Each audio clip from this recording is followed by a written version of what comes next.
Now first I'm going to be going over the value. I'm going to go over the suit and then over some of the fun quirks that you probably just didn't know. So first let's talk about the aces. So where you're going to be looking is in the top corner up here like that, okay? So what you'll see up there is that there's going to be a pawn and then an upside down pawn. Once you see something that's upside down or a high suit, something that would be like a queen or a king, that would mean it's the cutoff spade. So if it's upside down, sideways, or a queen or a rook or something along that line, that would mean that it's just everything above it, right? So how this is actually done is 1 is the pawn, 3 is the knight that looks like a horse, 5 is the rook, which looks like a castle. The bishop is the one that moved diagonal. That's actually going to be a jack. Then the queen is the queen and the king is the king, okay? So when you're adding these up, you're just going to find everything that's above the either high jack, queen, or king, or if something is upside down or sideways, okay? That's how that works. So you're always looking in that corner. That is the ace. Now for the 2, you're just going to have 2 pawns, and it would look like this.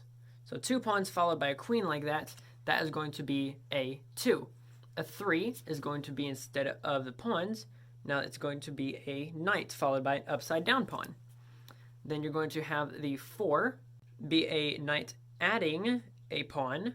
So you're going to have 3 plus 1, okay? So you get 3 plus 1, which gives you 4, obviously. I'm glad you guys can do math. Of course, the 5 is going to be that. This is going to be instead of either of those. Now we're on to the rook, followed by an upside down pawn, which means it's just the 5. The 6 is going to be the rook followed by a pawn, which will be 6, and then followed by the queen, which means it's done. Got you a 7 right here with the rook and 2 pawns. 8 with the rook and then a knight. The 9, which is the rook and then a knight and then a pawn. The 10, which is 2 rooks. The jack, which is the bishop. The queen is the queen, and the king is the king. Now, besides all of that, this is also marked for suit. Now, when Chris Ramsay did a spread, he just spread them out on the table and said that you won't be able to tell a difference when going from that way, and it won't distort the order, because it would distort the order if you go the other way. Like, you'll be able to see the differences in that corner. That's not entirely true, because actually the marking for the suit is on that corner. Now, when it comes to the top right corner, this is where you get to see the suit. So it's on this king right here. Now you'll notice up on that top of the king, you'll see 4 dots at the top, which is different than this one, which doesn't have the top dot, which is different again from this one, which doesn't have this dot on the one side, and different from this one still, which doesn't have the dot on the other. So most of the time, there's a dot on 4 points. Almost looks like a plus. But for some of them, there isn't one. And that's how you read the suit. So if you see dots only on the top, the bottom, and on the left side, which for you I believe would be over here, that what's going to mean it's going to be a spade. If it's on the top, bottom, and right side, you're going to see a club. That all 4 is going to be a diamond, which is easily to remember because there's 4 of them, right? 4 points to a diamond, 4 points to this.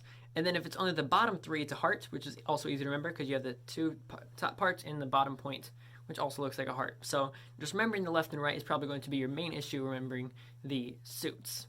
And now let's get on to some really just fun quirks about this deck. And I'll save my favorite for last. Now, when I was talking about how there's something below which shows you when to stop. So let's say it'd be a 5, so you have the rook and then either an upside down piece or a sideways piece or a queen or a bishop or whatever. There's actually a method to the madness. You can actually tell when those are going to be what. So let's say a 9, you're actually going to always have this sideways piece. The 9 is the only one that after the 9, so you have the rook and then the knight and then the pawn and then always a sideways pawn. It's always after the 9, okay? After the king, also I don't know why I'm going in this order, it's probably going to drive me crazy when editing this, but we're just going to keep it in this order even though I'm OCD.